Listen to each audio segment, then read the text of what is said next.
You are looking at Julian's pronunciation guide, where we look at how to pronounce better some of the most mispronounced words in the world, like this other curious word. But how do you say what you're looking for today? We are looking at how to pronounce this word and this name. It's both, really. We'll be looking at how to say more confusing names that too many people mispronounce as well.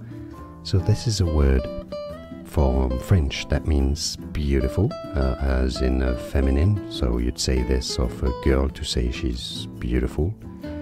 In French it's said as jolie, jolie. That's why you may hear it said sometimes as jolie, jolie. Now, as a name, it's often said in English and in the US in particular as Jolie, as in Angelina Jolie.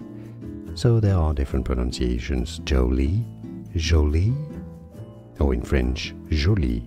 And now you know it all, I think. Like this video if you found it useful. Appreciate the support. More videos for you here to learn more correct pronunciations. I'll see you there. Thanks for watching.